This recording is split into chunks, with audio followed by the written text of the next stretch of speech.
It's time to wake up and let the weirdness begin. It's the KVJ Show to start your morning. Kevin is the host, and his skin pigment is whiter than Casper the Ghost. Virginia sounds like this. Nickname Vicious Beast, so don't get her pissed. It's Jason, talks like a spaz, and they love to talk about Bigfoot and stats. So get ready, here we go. You're listening to 97.9 with the KVJ Show. Alrighty, hello, here we go. It is the KVJ Show. What is going on, y'all? What's going on? Good to see you here today. You too. How's it going? It's going good. It's going good. I'm just making it through. Just trying to make it, you know. It's Thursday. Every day. It's another adventure, right? You got that fancy jacket on again. Yeah, it cost me $5 at a thrift store. It looks so slick. Yeah. You look like you straight out of 1973. I love it. It's kind of the look, yeah. I kind of paired up with this Dale's Pale Ale beer shirt, but it's got kind of the Firebird logo, which screams 1970s. If you remember, the Firebird was a big car from the 1970s. Oh, yeah, it was. We all remember It that. was a slick vehicle. Yeah, it was. Look at Virginia. She's dressed like a good witch today with a, was that pink/purple? Yeah, it's a bright fuchsia. Panda got me this dress. Fuchsia, huh? Yeah. That's a fancy word for pink? It is. Okay. Okay, so, all right. So Of it's course, pink. even her colors have to be elevated. Yes. It just can't be pink. It's got to be fuchsia. It's got to have a special name, complicated, all that. Yeah. I forgot to give you this yesterday. From New Orleans, Louisiana, a hand pie. Oh, that was so nice of you to give that to Kevin. No, it's for you. Kevin's lips won't touch that hand pie. Ooh, apple. Oh, I love an apple hand pie. And then you get in your fruit for the day. Yeah. That's how you're eating healthy. It's practically a salad. Yeah. At that point, why not? Look, I feel like I'm in my prime. You look it. That's the good news. Yeah, yesterday we had a little bit of fun. I know you were playing a little pickleball with your son, Rocco. Sounds like a good time, Virginia. I was. I had so much stuff to do around the house, but he looked at me and he was like, Mom, I want to go play pickleball. You don't play with me. And Wow. Guilt trip. Mom guilt. I was like, all right, you know solid. what? I'm going to forget about all the cleaning I was supposed to be doing tonight. I'm going to go play pickleball with you. Yeah. And so we did. It's a good thing to do, Virginia. No, guilt works. I was raised on guilt. It's good. Yeah. Take these opportunities because one day they won't want to hang out with you at all. Oh, are you in There's it? my guilt. Yeah. Are you in it with Cannon? He's just picking that girlfriend over you every time. I got dumped in the relationship. Yeah. Dang. Yeah. You're third wheel Ross, dude. Yeah, if I ever want to see him, it's like, yeah, it's me, my son, and his girlfriend. And they're like, ugh, what do you have to do to get rid of your dad? To me, that would be the toughest part of being a kid or having a kid when they kind of don't want to be around you anymore. Yeah. And you want to be around them. Absolutely, all the time. All the time. Like, that's all I want in life is just to hang out with him. If he said, Dad, let's go play pickleball, I'd be like, are you serious? Yes, I've never played, but let's do it. It sounds amazing. Well, if you're sad, you can borrow Rocco anytime so I can vacuum. Okay, all right. And if Rocco can't do it, you can borrow me. You know what you need to do is you need to somehow work a sport that is part pickleball, part vacuuming. Oh, that's genius. See, there you go. So that way you can accomplish everything at once. Maybe put a racket on the end of the vacuum sucky part. Maybe, yeah. You know. There's something. You spend a like little bit of that. time on it. You might be able to figure that out. Or whoever can suck up the most balls in the amount of time and then puts them in a basket wins. Who knows? Guys? I think Virginia's thinking that through. I think you kind of broke her brain on that. I just was giving her a chance to process, but there was just her eyes were staring into space. I enjoyed what you said. I was just letting it hang. Not going to help a brother out on that, huh? I liked it though. I mean, a little help would have been nice. Yeah. There's nothing worse saying a joke or a line on the air and getting nothing. Hello? Hello?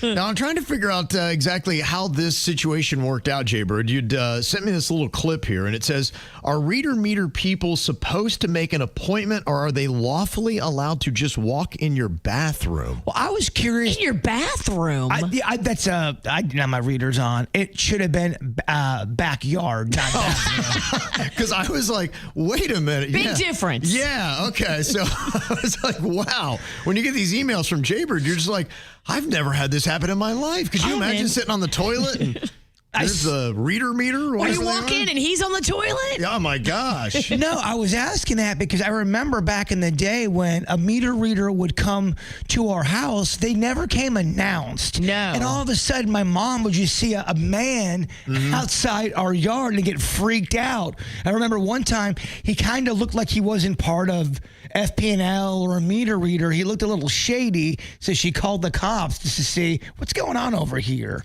I don't think they have to tell you they're there because they want to get in and get out and read your meter quickly. Isn't that kind of dangerous, though? Walking into someone's backyard, they don't know you're coming. I think it just depends upon what the situation is.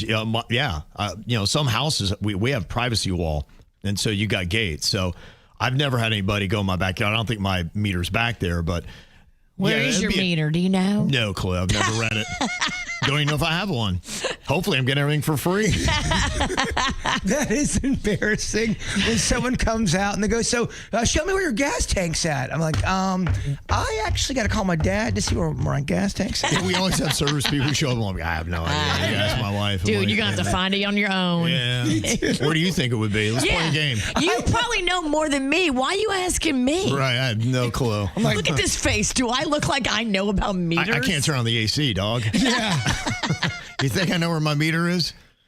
Exactly. But she'd get freaked out. She would just see a random guy in the backyard and go, who is this? And I just wondered, would it be better to let people know you're going to be in their backyard? Because not everyone lives in a gated community. I don't. Anyone can walk back there and go check I find it a little odd. The experience that I've always had, if we ever had people, and the only people that ever go back in our backyard, we do the pest control, and they'll come to the front door.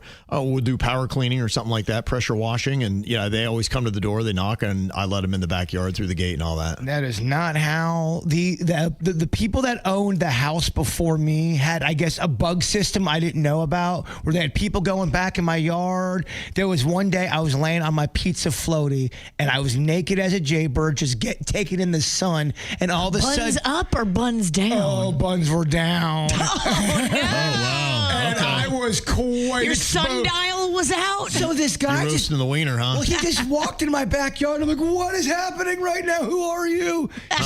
But they never canceled their service, and they just kept coming back. But yeah, he walked right back there. I had no idea, and he saw it all. And now we're dating. He saw my rat's nest. Wow. Somebody said when I was growing up, our water meter was in our basement, and our meter reader would just open the door and yell, "Hey, meter reader." I'm like, that's crazy. That feels like something in the 50s. Yeah, that ain't gonna fly today. Well, I guess that was my question. Is that more of an old-timey thing, or do people still just go back in people's backyards to read the meter and they don't know about it? Great question. Yeah, Don't ask me not or my Kevin. experience. Yeah, no. We don't know. We had so many people in our backyards, whether they were reading a meter or not. The meter reader knocked on my door about a month ago, and I was mad because I was taking a nap. But I went out there, and he said, "Hey, I was reading your meter and watching your monthly water usage, and I can tell you have a leak. There's a leaky toilet. Do you have a toilet that runs?" And I was like, "Yeah, I do. I have that one downstairs was running constantly." He's like, "You need to shut off the water to that thing because it's costing you a lot of money." And sure enough, he was right. Yeah. When I got the bill, I was like, Same thing happened to me. Yeah, the same exact thing happened. I didn't know what was going on, and the water bill was through the roof. They go, "You got a leak, dog." yeah, leaky toilet, and it's just running into itself and then running out. Yeah. But it was costing like so much money. Michelle said that water meters are in pits in your yard near the street. Yeah, I think mine is actually right by the sidewalk. So But what do they have to do? They access it. My home was built in 87. So maybe if you have an older home that was built earlier, then maybe in the old days when people were friendly and you could walk into someone's backyard, they were back there. But yeah, I think Before for the stand your ground laws. yeah. So I think now they kind of put them by the street so it's nothing obtrusive. Well, my house was built in 61, so my meter's not out in the front. You got to go out in my backyard. Dang. Okay. Your house is old like you. A little early to be hurtful. How's the left side of your house? Is it holding up or is it? That's also hurtful. Okay, sorry. What do you think is the worst sound to possibly wake up to? A car accident with someone screaming right outside your window. Okay. Yeah, I've heard that one a couple of times. You have? Yeah. Yeah, that woke me up like 11:45 at night one time when I was a kid. It was horrifying. Yeah, me too. And it was a hit and run, and they never found the person. Yeah, that would be pretty jarring. I can imagine that. Did you want to go that dark this early? I wasn't sure. I guess I got to watch what I throw out here because I forgot it was dying in people's arms and all that kind of stuff. Yeah. Yeah. But I mean, Neighbor girl died in my dad's arms. But in my defense, I think I could bring up about any topic in Virginia could take it dark. but I'm the one that did it this time. It's my fault. I had to take full. All right, Virginia's like, yep, got one. Yep, got two. Yeah, I got two. See, she always one-ups when it comes to sadness. If it's a really dark, depressing, sad story, Virginia comes loaded. She's equipped. Life, baby. It ain't all puppy dogs and rainbows, Ralston. It is in my world. I don't know. I kind of lived a blessed life, I guess. I don't know what's going on. The reason why it was horrifying was because all of a sudden you hear ambulance, you heard a scream, you hear cops, you hear all of this commotion, and it's so late at nighttime. It's pretty horrifying to wake up. It's jarring. Yeah, that would be pretty jarring. Dogs are barking. Huh. You think a lot of people have woken up to what? Is it a car crash? It's like right out front of your house? Yeah, that's what happened to me. We had our windows open, and some teenager was riding their bike and got hit at 11:30 at night coming home from work, and you heard the whole thing, and you heard the ambulance, you heard the dogs barking, you heard the scream. It was rough, man. Yeah. Still hear the screams today. Were you looking for more like, I don't know. Oh, we can go real dark if you guys want. I mean, if you guys want to do really sad and depressing, we could, take that twist today for the show, I'm telling you. Might be a different thing, a departure. We'll see how people like it. But am I lying, though? Is that not a terrible thing to wake up to? Yeah. Terrible. It's right up there. Yeah, mine were a little bit lighter, but, What do you have compared to that? to me, like a dog barfing in your bed, I mean, that's kind of jarring, but, yeah, you're right. Pain and anguish of death is that probably would be a little bit more alarming to wake up to. Circle of life, Kev. I guess so. I've never had it happen as I wait for the day. Thank goodness. Sometimes how many people have woken up to death? How many people have woken up to a car accident / death? I'd like to see. Let's see what those odds are because it's kind of like an impromptu normal or nope. Have you ever woken up to a deadly car crash? Well, yeah. And you weren't in a car. You were in the house. And it happened outside on the street. It's happened to me twice. Well, it happened to me right outside my bedroom, so I could hear every little sound that went on. I think we're in a one-up battle. We are in a one-off depression off. Yeah, you guys are now, and I feel like this is now because everybody's got a story but me. I didn't realize that so many Americans were waking up to just death and car crashes out front of their house. You don't want this story, Kevin. I don't think your little pretty shoulders could handle the burden. I don't think that you really could because my story has a lot of even darker details. Yeah, you stay over there in Happy Land. No, I'm happy to stay in Happy Land. You guys can stay in death and destruction. Kevin was expecting, I heard somebody drop my breakfast in the morning while it was sizzling too loud. We didn't choose this life. It chose us. No, it chose us, dog. Wow. 14% of people say they have woken up in bed to a deadly car crash. Okay. Wow. Those are kind of big numbers. Those are our people, Jbird. They could be lying, too. I don't know. They could be, but then you never know. What's real? What's fake? I mean, we live on a street. Cars go down your street. Well, then I need to hear these stories. I got to find out if we really do have 14% of people. What is the exact story? What happened? My street's pretty calm. I mean, people don't even wreck bicycles in my house. Well, I hope it stays that way. Because let me tell you, it's a rough alarm clock. What are you on Crash Avenue? Well, you only hear ambulances because everyone in your neighborhood's 90. Yeah. And they come in quietly because they know they're already dead. No sirens necessary. They're like, it's the silent creep. You're like going, okay. Yeah. She was 98. That ain't a lifesaver. That's a retrieval. So, that's why you got to live near old people. Sirens don't blare. Okay, 877-979-WRMF. You can hit us up here on the KVJ Show. I got to hear these stories now.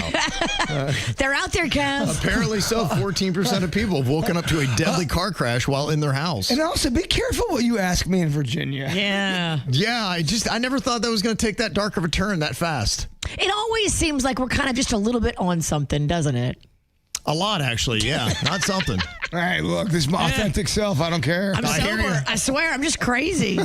Well, unfortunately, everybody's waking up to death out front of their house in car crashes and all kinds of horror. Everybody but you over there, princess. Gosh, what a blessed life I've lived. I'm starting to find out. Cupcake over there dodging bullets. A Boy Scout Ralston. I had no idea. Yeah, so I just kind of threw out about what would you say is maybe one of the worst sounds to wake up to, and it went dark fast. But there are other people that, for instance, somebody that woke up to somebody walking in front of the bright line out front of their house. Oh, damn. Yeah, train crash, yeah.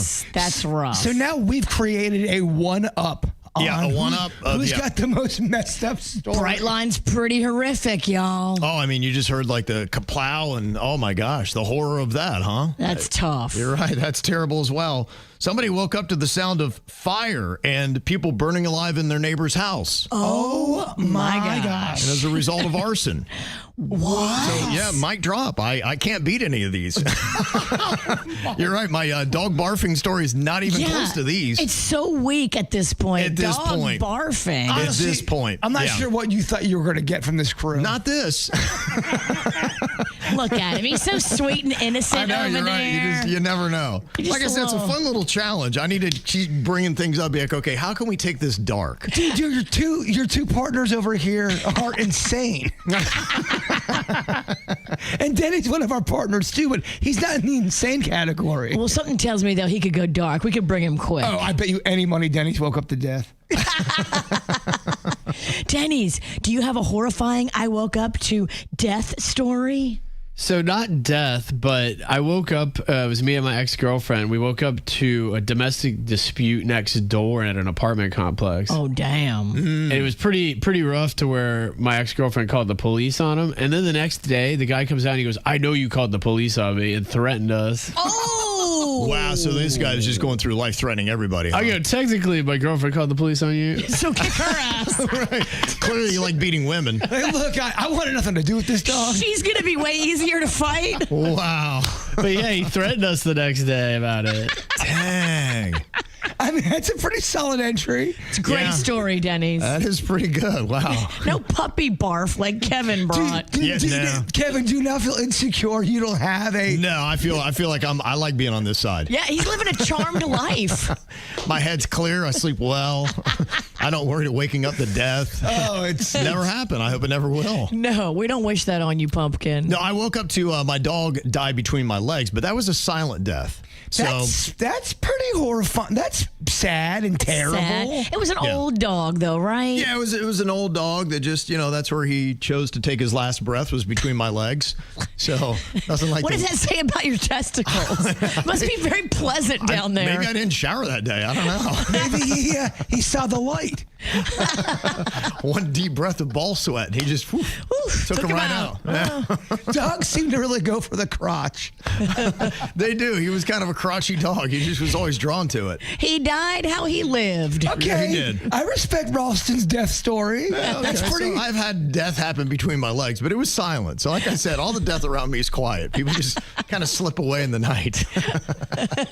You guys have people vibrant in the, the prime of their life. Their lives are just snuffed out and violently. Horrifying. Oh, my Gosh, that's just terrible. Okay, wow. All right, you guys definitely win the day. Ow! There's a lot of dumbass criminals to talk about, baby. It's the whacked out news. People breaking the law. Ha ha, fighting in the nude. Ha, drunk people pooping in the street. Ha ha, it's the whacked out news. So many people on meth. Ow! Well, I don't know if you can believe a former cop that was sent to jail in New York, but if you do, Nicholas Tartaglione, who is the former cellmate of Jeffrey Epstein in New York, is now saying that in the conversations that he had with Jeffrey Epstein, Epstein would always tell him that powerful people wanted him silenced. Told him repeatedly that I would not kill myself, but I have a feeling I'm going to wind up dead. And he says, I have no doubt his 2019 death was not suicide. Okay, I believe this guy on that point. Okay. 100%. Now, the thing that's also standing out here, because we've heard that repeatedly, and it's almost an ongoing joke about the Jeffrey Epstein suicide, he claims that a prosecutor offered him complete freedom if he would implicate Donald Trump. And Jeffrey Epstein refused. So they were saying, hey, we know you want to, if you just roll over on Trump, all this will go away. And he said he would not do it. So meaning they wanted him to make stuff up? Or just say, tell hey, what he knew? if you just can connect the dots here with all of your scandals to Donald Trump, then we can make this stuff go away or give you a much better deal. This would be the best thing for you. Now, that's what he's claiming that they were trying to strong arm Jeffrey Epstein into doing. Interesting. Now, of course, no proof has surfaced yet tying Trump to Epstein's crimes, and they have not commented on his allegations. And at this point, they're only allegations. And the big question would be like, how much do you trust this guy, a former cop that wound up in jail? A jailbird himself who was once a cop who obviously went dirty. Mm-hmm. But it just continues the whole thing about powerful people pulling the strings and trying to implicate other powerful people for these crimes. And, I mean, you don't know. You don't know? You and I don't know. Did they want him to make up stuff about Trump? Mm-hmm. Or did they want him to tell truth? Like, we won't know. Yep. We won't know what the information was. Yep.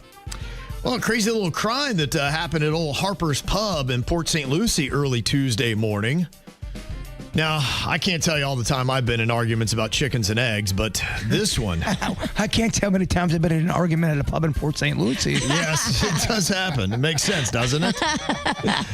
Yes, this was a argument that turned a little violent. At about 2:45 a.m., 44-year-old Peter Riera allegedly fired 4 shots at 3 people he'd been drinking with not too long before. Well, that turned sideways. You go from drinking shots to actually shooting shots. You know what they say, don't talk about politics, don't talk about religion, don't talk about chickens and eggs. is that the what came That's first? That's right. Those are the 3 things you never discuss when you've been drinking. I forgot the rules. Yes, a lot of people don't know that rule, but it's out there, and it's really true. Yeah, it was 2 men and a woman in their 20s. They say that the fight spilled into the parking lot. Luckily, he's a terrible shot. Nobody was hit, but officers say that Riera became paranoid and accused the group of trying to con him before opening fire. Oh, my. Here is a bit of the body cam footage that happened from that in fighting. Now, we're learning new information from investigators that an argument over chickens is what led to a shooting outside a Port St. Lucie bar. Now, this surveillance video shows 44-year-old Peter Riera hiding after police say he fired a gun at 3 people. Now, this happened yesterday in the parking lot of Harper's Pub off of Port St. Lucie Boulevard. No one was hurt, but investigators tell us Riera and the 3 victims had been drinking together when they got into an argument over chickens. There was a conversation about how many, I kid you not, how many eggs a chicken can lay, and that conversation got a little heated, and as it went out into the parking lot, the conversation continued, and the shooter became agitated, became paranoid. Police tell us Riera claimed the 3 victims were trying to con him, but investigators say they spoke to witnesses and that claim was unsubstantiated. Okay. Yeah, that's clucked up. Okay. Can that story be any more Florida? Yeah. The only thing missing is meth. And we don't know. You're right. That there wasn't a little meth at least involved. You're so right. Yep.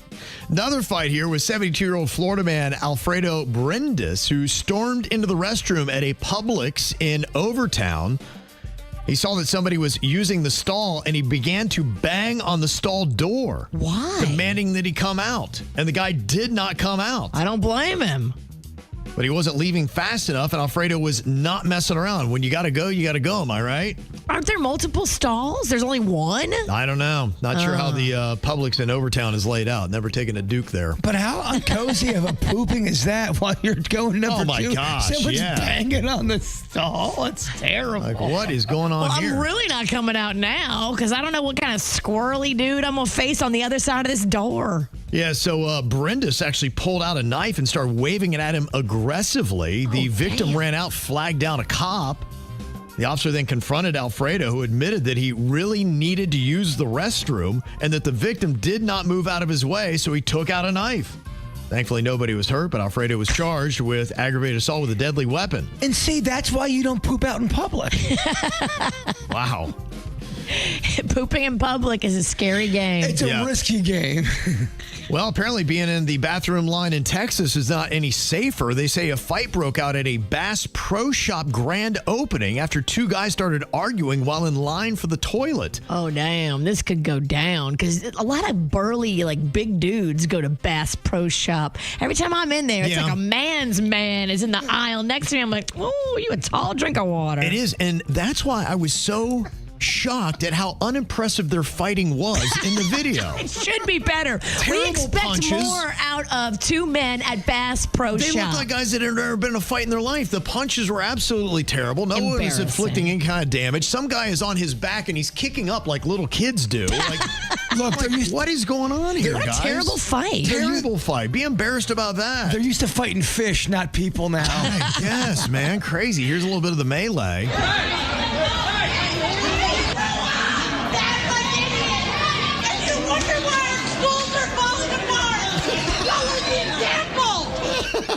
And you wonder why our schools are falling apart? You're the example. What does that have to do with anything, lady? Oh, my gosh. You're the example. Yes. Well, police in Oklahoma released body cam and surveillance video showing a middle school teacher allegedly arriving to work drunk and literally falling right out of her car. Oh, damn. The video shows 53-year-old Kimberly Coates stumbling and slurring her words after collapsing onto the pavement outside of a middle school.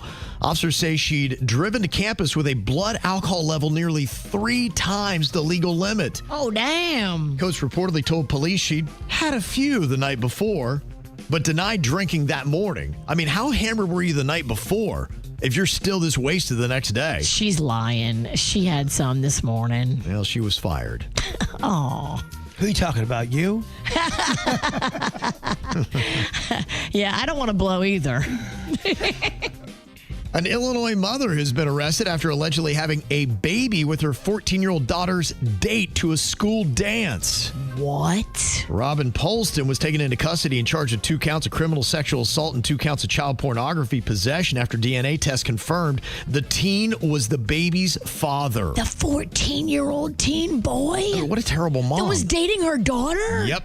Oh, my gosh. This is so much a Netflix special. They say Polston chaperoned the 2023 dance where her daughter and the boy met, then began secretly seeing him afterward. Oh, my gosh. She reportedly used burner phones and fake names to hide the relationship and later gave the baby the same middle and last name as the victim. Oh, wow. Prosecutors say... You're not really trying to hide it then. Wow. And then prosecutors say explicit photos on the teen's phone tied Polston to the crimes.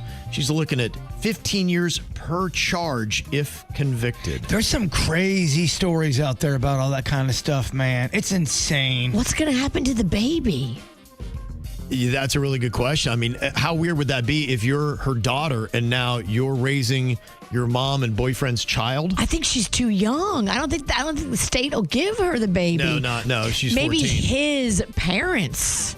I don't even know. I mean, what a mess. What a mess. But the poor baby now. Oh, my gosh. Yeah. Mm-hmm. Yeah. Is this mom, like, not right in the head? Well, what? No, you're not right in the head if you do something like that. Yeah, you're clearly not right in the head. I mean, there's something wrong going on. Were there problems before? I have so many questions, Kevin. I really want the documentary on this. Well, you'll probably get one. It's quite a story. Just go on YouTube. There's a lot of stories like this. Oh, it's crazy. It's fascinating. And somebody who may not be right in the head, there's a woman documenting her cross-country flight that came out of the great state of Florida, was headed to Los Angeles, so flying all the way across the country. That's so keep that in mind. Long flight. Keep that in mind. Imagine you're on a cross-country flight from Florida to Los Angeles, and the guy sitting next to you decides to defecate and then take his own feces and start smearing it on himself in the seat. That's apparently what was going on here. It happened right after takeoff. he decided to drop a deuce and then take a bath in it. Why? Do you know if it was it a window or an aisle seat? Didn't say. I feel like the pooper was in the window. I agree. It did say the stench filled the cabin and nearby travelers were gagging while the flight attendants scrambled to contain the situation. She said the airline only offered wipes and apologies, but no compensation. She said it was the longest 5 hours of my life. She said it was like being in a horror movie. Now, the airline Delta later confirmed the incident and said the crew followed safety and sanitation protocols, though many online are questioning why the man was allowed to remain on board for the entire flight. Why didn't they land the plane? That might be one where it's like, yeah, we're going to take a pit stop, y'all. I told y'all about that one trip my dad took from Texas. He said there was a guy right next to him, and the plane was packed. He threw up the entire trip. So imagine just hearing somebody the entire ride. Oh no! I get up and I go sit in the back. I go sit in the jump seat. I find someplace else to be. I cannot sit next to vomiting Val the entire flight. You find a bar cart to hide in. I would hide somewhere, anywhere. Well, I'm kind of embarrassed to say I learned something yesterday. I feel like I should have known before. We were out back of the radio station, and you guys were doing one of your captivating nature videos that you tend to like to do. Suck it, all you naturists. There's a new team in town. Notice that. It's kind of our new thing. Yeah. Mm-hmm. Yeah, Virginia and Jbird's nature videos, where you actually learn something every single time. I learned that the truck duck or the Egyptian goose actually is still technically a duck. So we were right. It's a truck duck. Yeah. It was a truck duck. We got so many. You guys are so stupid. It's not a duck. Yeah. So I'm going to bed thinking I don't know about ducks. Yeah, some people are saying the Egyptian goose is technically in the duck family. Perfect. Well, thank you for seeing us. Vindicated. I was sitting on top of a truck, and you guys did a captivating video of that.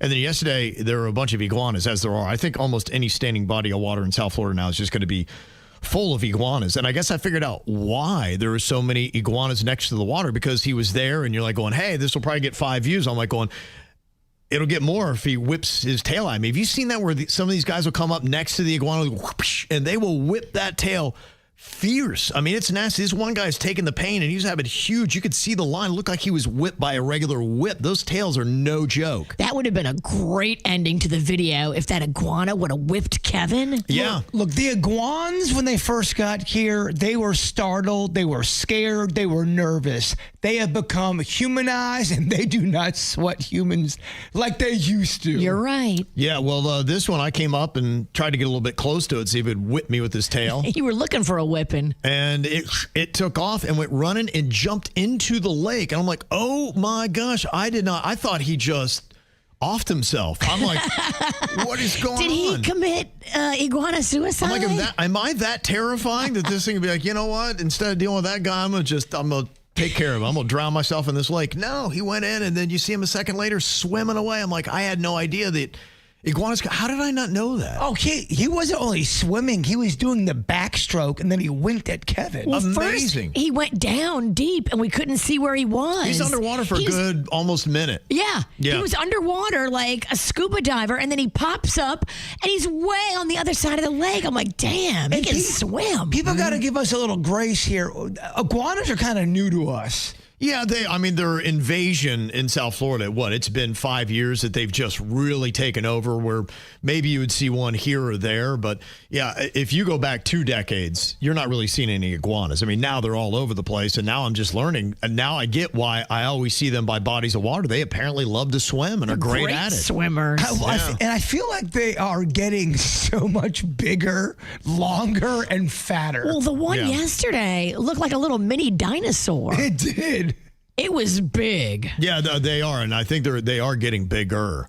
Yeah, you don't want to play, because I've seen and there's so many videos in South Florida where people are catching them and doing all that kind of stuff. And sometimes law enforcement, they get a call to remove a massive iguana, and that was the latest video I'd seen. And they went up. That thing was kind of trying to get at him, like it was not willingly wanting to go. And so you do need to have some caution with them, because they can whip you with the tail.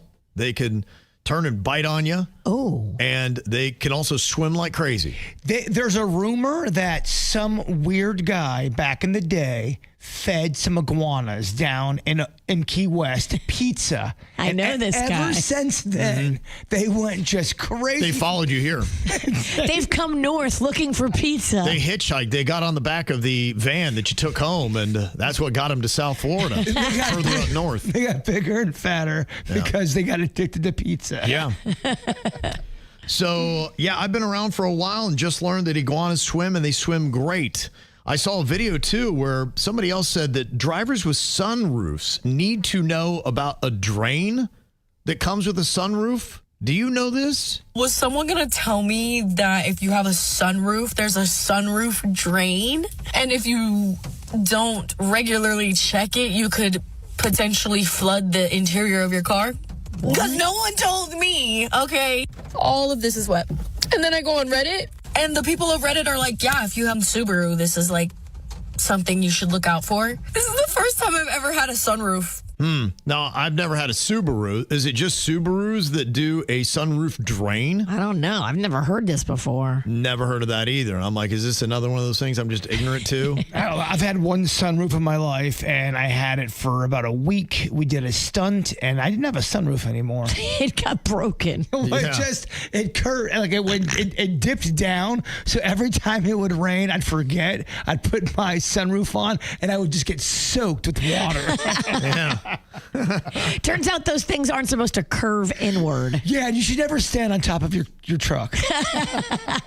Tammy is on here from Delray, and it's kind of interesting because there are many things that I'm still learning, and I guess that's the lesson, is you're never too old to learn a new trick or something new. Yeah, get it, old dog. And that's kind of what it is. Every day I feel like I'm learning something new. Some of the things I'm kind of embarrassed by, I'm like, oh, I really feel like I probably should have known that. Yeah. Like I was kind of embarrassed by the iguana thing. I'm like, I just said that on camera, right? People would be, he's so dumb. He doesn't know iguana swim. I totally never knew about automatic cleaning of a stove, and when you hit that button, you are not able to open up your oven ever again. It locks, yeah. Right, it locks until it's done, and it takes a while. 2 hours. You're thinking you're going to cook a frozen pizza, and you're not. You think you're hitting bake 350, but you hit automatic clean. Yeah. Oh my gosh, you got to order out. Yeah, you do that right after you eat, and you know you got 8 hours till you're eating again. Now, Tammy, yours is something that happens in the kitchen as well. A little trick with a wooden spoon. What did you just recently learn here? Yeah, I saw it on the internet, and whenever you're cooking and you're busy doing stuff and it boils over, then next thing you've got to clean your stove, which is a pain in the butt. If you put a wooden spoon across the boiling water, it'll go up to the wooden spoon and then it subsides instead of overflowing. Huh? How is that? A wooden spoon keeps the... I don't know how it works, but I've been doing it since, and if you keep it on high but if you just have it like a medium boil and it just starts to go over, the spoon keeps it below the level and it doesn't boil over. That's crazy. But you got to leave the spoon in the water. No, across the top. Yeah. Across the top. I am so confused. Can we talk about iguanas again? All right, I'm going to try that. Huh. Okay. Yeah, across the top of the bowl that you're boiling. The pan. Right. Okay. Yeah, I get that. I've never heard that. I can't even imagine why that would be the case. Everybody in my house eats so much pasta. I'm always boiling a pot of pasta. So I'm going to try that. Well, you got leftovers. Bring them on over. Right. And somebody said, same for pouring soda into your cup. Really? With a wooden spoon? Is that what you're saying there? Interesting. That doesn't even sound right to me either. Well, this seems like a job for soda guy. That seems like a job for medieval bird. I feel like a wooden spoon and liquids. I don't know. Oh, I love a wooden spoon. And Melanie said, yes, every sunroof does have a drain. What? Am I supposed to be draining it? I don't know. And honestly, I was so embarrassed. I was in my 20s when I discovered about the lint trap on the dryer. Dog, my dad couldn't believe it. He goes, how have you not ever set any structure on fire that you've lived in? I know, right? Same. You have been blessed and favored. You have a guardian angel making sure that you're not an arsonist. He could not believe how much lint I had in my dryer. 6 years of lint. And I'm going, they're not drying. Why are my clothes not drying? Well, did you know today is National Nacho Day? Kevin, everyone knows this. Oh, okay. I didn't know if this is common knowledge. I didn't know. Oh, you didn't know? Okay. Oh, well, this is for you then, Virginia. Well, thank goodness I do now. Yes. Yeah, big deal. So tell me, what are your favorite 4 toppings? Now, when I talk about nachos, you got the chips, you got the cheese. I'll give you that. That makes a nacho. So you got those two. Melted cheese, not sprinkled. Sure. Well, some people do. It depends upon what you like. I think both. we got to stop fighting about nachos and start uniting about nachos. I see what you're saying because I'm with you. I like the sauce version, but what if we lived in both worlds? I like them both. I do like them both. Okay. They can both exist. But if you sprinkle the cheese, you also have to toast the top of the nachos. She is right. You can make terrible nachos. You can. And I've had terrible nachos. Well, you overcook not only the chips, but you're overcooking the cheese as well. You got to be careful with it. So there are other add-ons that you can do. Everything from salsa, guacamole, jalapenos, refried or black beans you could do. You can throw a meat on there, a chicken, a pork, a barbacoa if you want. I feel like we need some sexy music right now. I know, right? Bow chicka wow wow. Yeah, baby. You got anything from tomatoes, olives, lettuce. I don't necessarily love lettuce on my nachos. I feel like it gets in the way, and then sometimes the heat of the nachos wilts the lettuce, and it's just not satisfying for me. It's the last thing you have to put on the nachos. And I'm not here for a salad, though. If I'm here and having nachos, keep your lettuce. Mm-hmm. I also like sometimes you can do like fajita veggies, some peppers, stuff like that. Oh, Trick it out a little bit. Like caramelized onions. Ooh. I never knew I loved a caramelized onion. It's so good. It really is it's great in so many dishes. But I also like a raw onion on a nacho. No, that's straight up bully ingredient. I can do both. Raw onion on a nacho is snack religious. You knew we would fight. So if you had to come up with your favorite 4 necessary toppings, what do you put on top of your nachos? I'm going to give you the chip. I'm going to give you the cheese. That's what makes the nacho. The next 4 are critical that you choose. I am going to go with this. The next 4 toppings that go on my nachos: salsa, jalapenos, guacamole, and I'm going to throw on some brisket.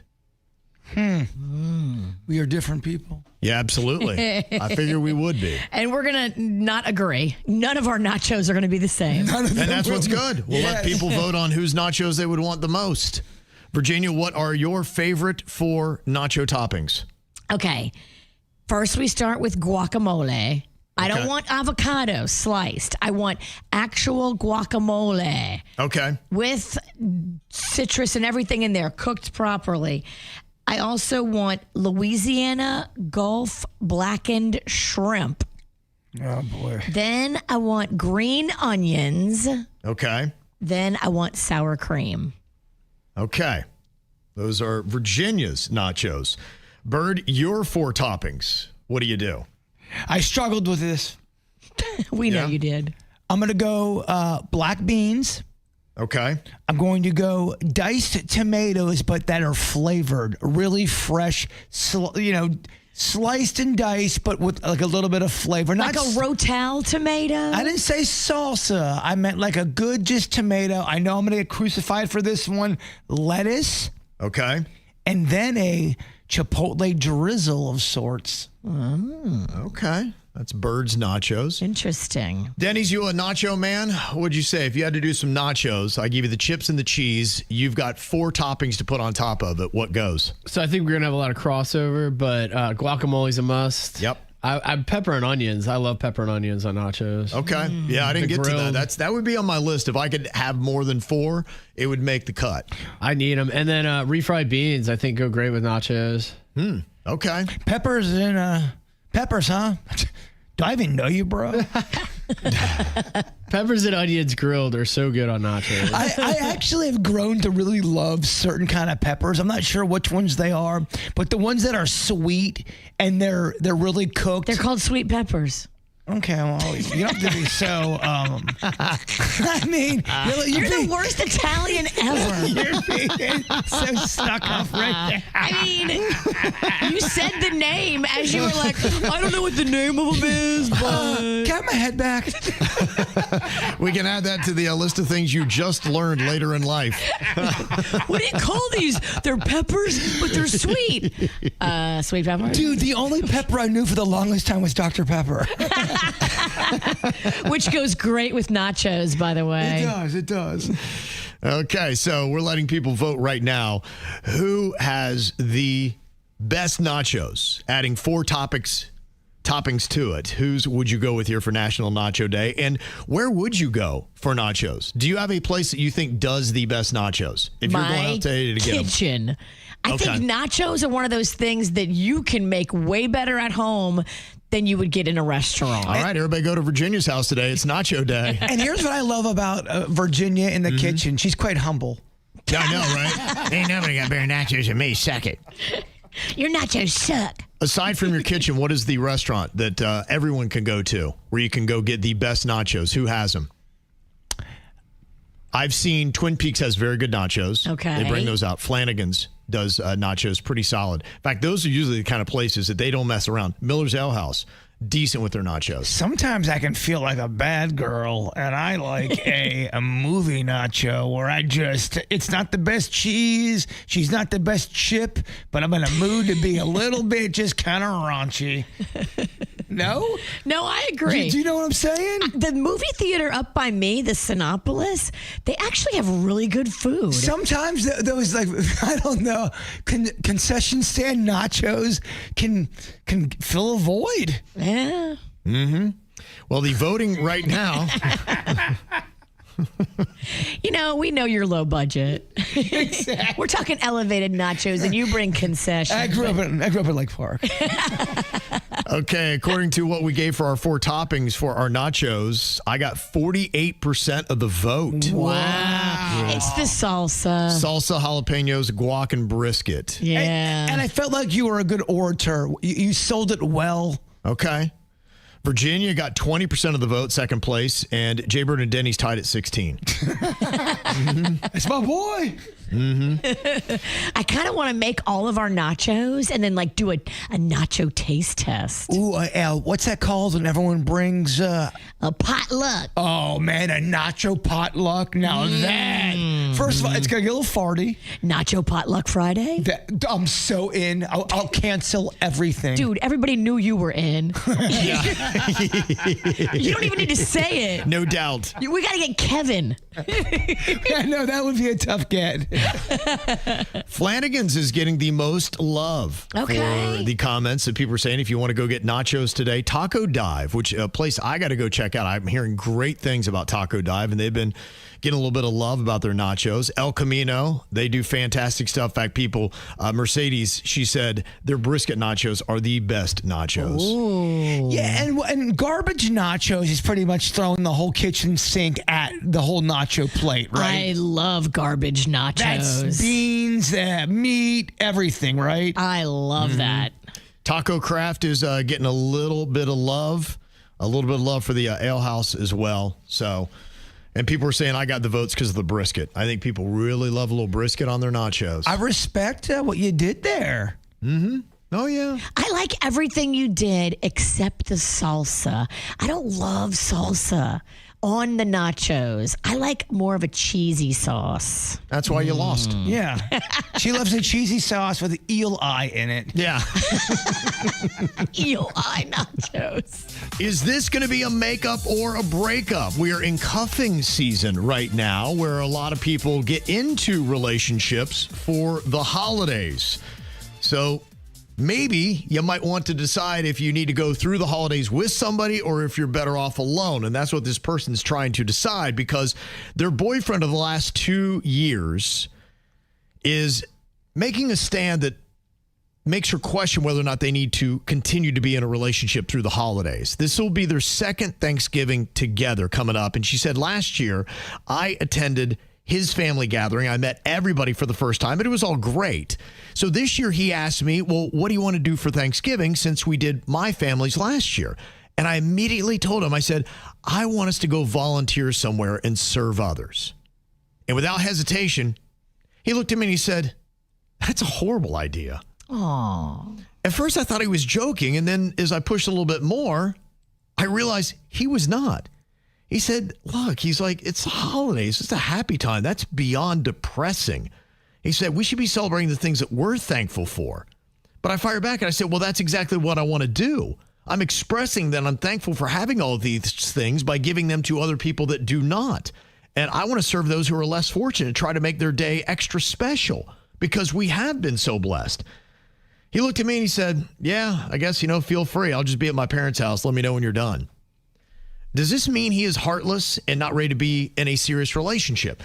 I don't know about whether he's ready to be in a serious relationship, but to me, it shows that you guys do not line up on something that's very important and matters of the heart, things like that, being charitable.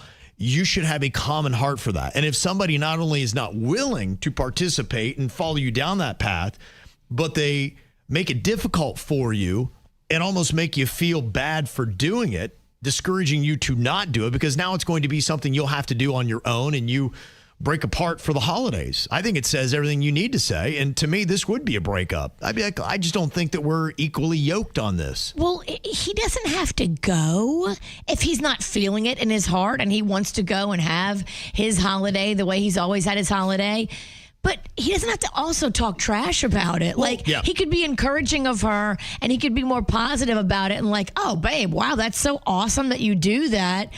I don't think I can squeeze it in my schedule and still do my family and do that. But wow, I'm so proud of you. Like, there's so many different ways he could have taken that conversation. Why does it have to be all or nothing? Why can't you do both? Why can't you do, charitable things, help people out, and also have a Christmas with your family and do all, or for the holidays? I mean, you could do both if you wanted to. Yeah. But just the fact that he was so negative about it. If you have a heart for people and the person you're in a relationship with does not, then it becomes tough, because anything that you want to do to feel better about yourself by giving out to others, you're going to be doing alone. And you have been together for 2 years. This probably won't change for him. That's probably who he is. And as your life goes on and you get a little bit older and you start to realize how important something like that is to you and he doesn't see it, it is going to be a bigger issue as time goes on. And you'll feel like you are not on the same page. You want a partner that's going to be there and support your silly ideas. And maybe he may not think it's the best way to spend Thanksgiving, but he does it for you. But what if your silly idea is heroin? You can't support that. Mm-hmm. So let's not live in, the world of absolutes here. If your silly idea is hard drugs, I don't think he should support that. I just don't understand why everything has to be all or nothing. And this is coming from a person who lives by extremes over here, by the way. He's all or nothing. There's ways you can do both and make everybody happy and do the right thing. And because what if we're only getting her side of the story and we're not getting the information that maybe he has a loved one that's about to pass away from a disease and he wouldn't mind spending the rest of the holiday with that person who he knows he's going to lose. I'm just saying. Well, they had an open-ended conversation and they were trying to decide where to go because he didn't have a specific, I must go. Mm-hmm. He left it up to her, and she was like, "Oh, well, I have a great idea," and then he poo-pooed it. Well, maybe I don't like the way he's poo-pooing that. Right.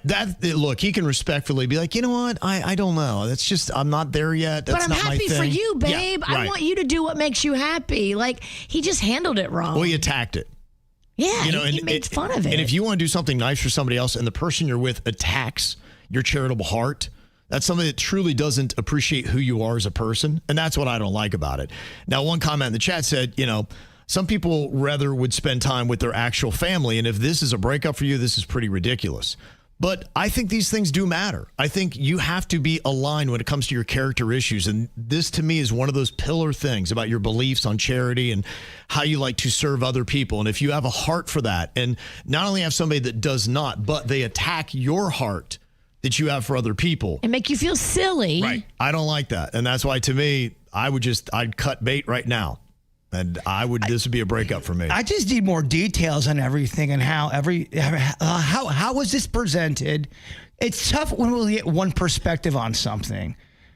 I don't need more details. Break up with this guy. He's a loser. Oh, I think you can do both. I think you can live in both worlds. He don't want to. Yeah, that's just it. He's made the statement that it's not happening in two worlds. That's from that one person's perspective. What if we got him on the phone and go, that's not how it went down, y'all? Let's call him. Well, I mean, if she's lying, then... Well, people lie all the time, Kevin. Yeah, so I don't know. If she's lying about how his reaction was, if she's being honest, and that's all we know, is take her for what her word is that's how he responded in that way, and that's how he approached it. Then, if that's truthful, then it's a breakup for me. She needs to stay the course and go do what she wants to do and serve others on Thanksgiving because it makes her happy. Mm-hmm. And this might be the end of your relationship, and that's okay. This is a blessing. Mm-hmm. So what you presented me with, if that is the entirety of the story, it's a breakup for me. If you did not, then, I can't give you a good answer. But 55% of people said it would be a breakup for them. 44% or 45% said no. It's half and half, pretty much. Mm-hmm. All right, this person is wanting to know, is this a makeup or a breakup? All because he brought home a puppy. Are you allergic to dogs? Because that would be a problem in my house. Here's what they say. They say, I think my marriage might be over, and it all started with a puppy. I was away for work last week when my husband texted me that his parents had given our kids a dog. Just like that. No conversation, no heads up, nothing. The kids were over the moon excited, but I was kind of stunned because I've wanted a cat for years. And every time I brought it up, my husband shot it down saying, they're too expensive. He's allergic to them, can't have any pets. Well, apparently, I guess he's not allergic to dogs. And now there's a puppy that's running around our house that I had zero say in, and I already know I'll be the one taking care of it. And the more I think about it, the more I realize this isn't new. This is just another example of him making big decisions without me. He once bought a car without telling me first. Expensive vehicle, too, that we both had to wind up paying for. And I've read stories where people say they knew the exact moment their marriage was over, and I think this might be mine. It's not really about the dog. It's about his lack of respect and the fact that he makes these kind of family decisions and doesn't have the courtesy to talk to me about it. Disregards my feelings. Yeah, I'd be hot pissed if I was her because this is a family decision and his parents are terrible for doing this too because they probably pulled the puppy out and got the kids all excited and nobody even thought to ask her first. It's her house. Yeah, I wouldn't rush into any kind of divorce. You got kids, you got a family, you got a guy. But I think that it's valid for you to express your feelings, saying you make decisions like you're not married. And being married, buying a car, bringing home an animal that I'm going to take care of, and disregarding my desire to get a cat, it just shows a lack of respect for me. And it's tough to be married to somebody that you know doesn't respect you. And so I think that just needs to be fleshed out and said, and hopefully he'll be receptive to it and be like, yeah, you're right. Yeah, a little therapy might be good to help him get those tools because maybe he doesn't see that he's doing it and hurting you. Maybe he just thinks, I'm a great dad. I got a puppy for my kids. Right. My parents helped me get a puppy. This is awesome. The kids think he's a great dad. Oh my gosh, the kids are over the moon. Yes. She's going to look like the bad guy if she talks trash about this puppy. Yeah. It's kind of a no-win situation that he put her in. Who wants to laugh their ass off? Ooh, I know I do. He wrote some funny punchlines just for me and you. It's Denny's Joke Jury. Who's ready to laugh? All right, comedy time here. Denny's got the jokes and the joke jury. We are the jury to let them know which ones are working and which ones are not. What do you got for us today, Denny's? All right. First joke for y'all. Which country artist sings about being upper middle class? I don't know. Which country artist does sing about being upper middle class? Shabuji. Shabuji. Topical. Nice boots. Second joke. Where can you get help if you think you're addicted to cheese? I don't know. Where do you get help? Who says you need help? Brehab. Rehab, yeah. I hope you get cheddar health by that. Third joke. Which WWE wrestler is known for adding green tea to everything? I don't know. Which WWE wrestler does that? Macho Man Randy Savage. I like it. Okay. Fourth joke. How do stoners settle a dispute? I don't know. How do stoners settle a dispute? They hash it out. Yeah, man. And final joke. Why do they say you shouldn't tell secrets to a prostitute? I don't know. Why shouldn't you tell secrets to a prostitute? Because loose lips.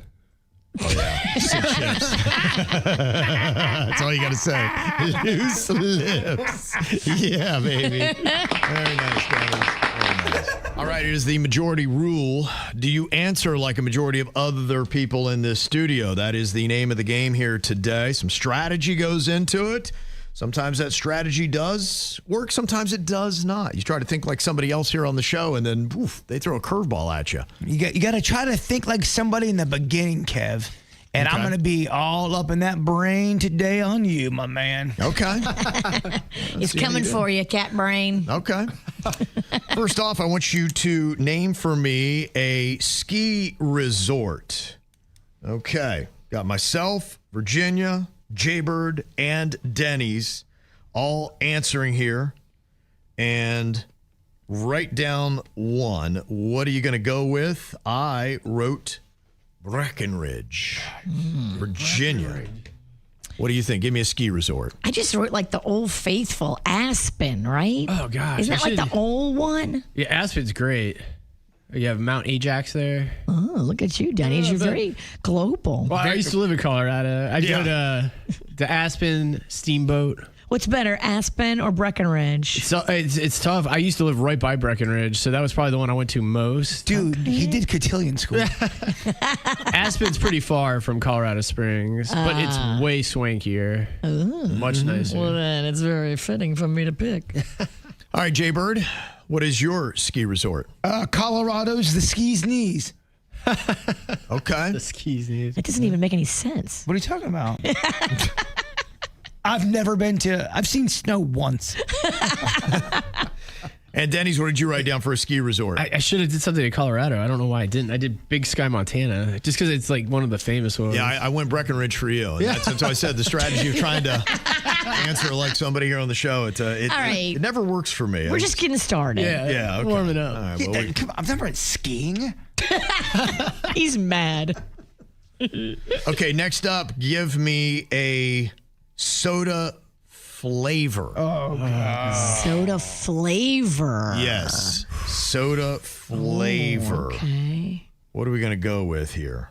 All right, Virginia, you get to start us on this. What is the soda flavor you're going with? I told you it was my favorite. Hopefully you paid attention. Yep. Cream soda. Okay. Jbird? It is good. Oh, let's talk about that grape. Oh, I should have got fruit flavor. I almost did. Denny's? I put cola. Okay. I went cherry.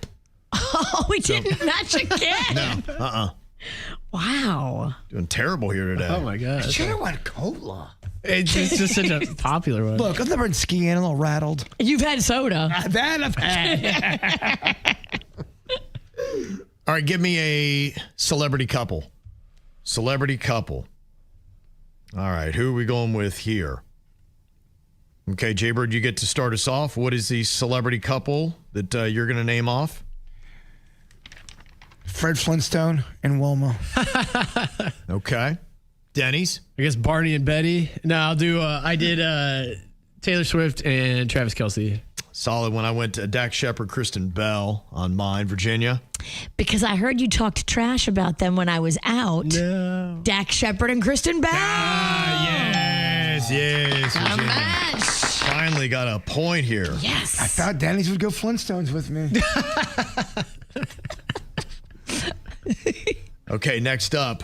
Give me a cat breed. A cat breed. What are you going to go with? Denny's, I know you love cats. Oh, yeah. Write down the breed. I just feel like a common one, a tabby. Tabby. Okay, yep. I go Siamese. Virginia. Calico. I almost. Calico cat and Jbird. I want Panther. Okay, no match. No one ever said big cats were out of that game. No one's judging you, Big Cat. I don't hate that nickname.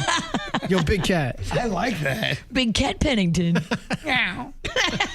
Give me a Kardashian/Jenner family member. Who are we going to go with on this? Okay. She just turned 70 years old. I'm going to go with the matriarch, Kris Jenner. Oh, the head of the snake. That's it. Virginia? I went with my favorite, Chloe. Jbird? And I'm a pacifist. I went with someone I wanted to punch, Brody. Oh, okay. Brody. No one's even thinking about Brody. Brody Jenner? I didn't even know he was a Jenner. And Denny's. Only because you mentioned it yesterday about the birthday. I went Chris. Yes. Very nice. And with that, Denny's gives me the win. Damn it, Denny. Yes, the only thank one you, I know. Denny's. Thank you, Denny's. So what do you think when it comes to your IQ? Are you above, below, or are you simply average? Well, they have recently asked people where they land on this, and it's kind of interesting to see what people had to say. They say 46% of people believe they are above average. They say 30% think that they're right at about average. And just 6% of Americans think their IQ is below average. Only 6%. Here's the thing. Ignorance is bliss, y'all. I don't think if you're really dumb, sometimes you know it. Yeah, that probably would lend to it. You're just trucking along. You're just happy to be here. Yeah. No, I could see why people would say that. And if somebody's asking you too, you're going to be like, no, I'm stupid. So what would you say, Virginia? Where do you think you land? I'm probably average. Okay. Bird? Oh, absolutely above Ivy League. No, I'm kidding. Average. I'm nothing special over here. Yeah, I would say the same, and that's where a majority of people put themselves. 46% had said above average. 39 think that they're just average, 6 below. I'm kind of curious what our KVJ TV audience will say. Now, what I have here is just a quick quiz. I grabbed a couple of questions about reasoning and logic and all that kind of stuff off of the IQ test. Okay, let's put it to the test. Yes, Cool. so I love these public humiliation games. a lot of fun, aren't they? Turns out we're both below. They did a survey with YouGov, and they said, okay, where do you think your IQ is? Are you above average? Are you average? Or are you below? And according to our audience, they're a lot more modest than the YouGov audience because a majority, 66% of people are saying they are average. 27% said that they are above, and 7% said, yeah, I'm stupid. Now, is this book smart? Is this social cues, emotionally reading somebody, or is it all of it together? Yeah, that's why, to me, there are different forms of intelligence. And when you look at the IQ test, I guess it shows how your brain works, and there's some cleverness in being able to have these associations and whatnot. The math, my eyes cross, get nothing right on that. So IQ test, I'm not going to do that great. I'm going to fail that whole section. I don't know what it is. I see numbers or strike to process, all that kind of stuff. I was just even reading some of the ones they had on an IQ test, and I was like, But not even working. Some people can't read a math test, but they can read people. Right. So there's give and take there. Yeah, I know people that are Mensa people, and they are just terrible to deal with. Yes. And Because they don't know how to read the room. Yes, you could. They're very book smart, but not savvy, unemotional, or just even street smart kind of stuff. I'd rather walk in a room and read the room than know how to do algebra.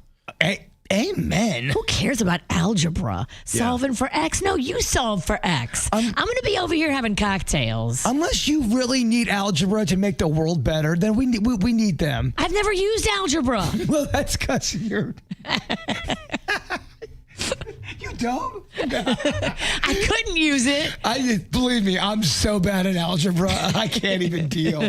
Okay, so some of the ones that are not math, because I think everybody's heads would be like, what? I don't know what you're talking about. Minus the math. We'll take your test. Here's some of the other more logic-based questions that are on the IQ test.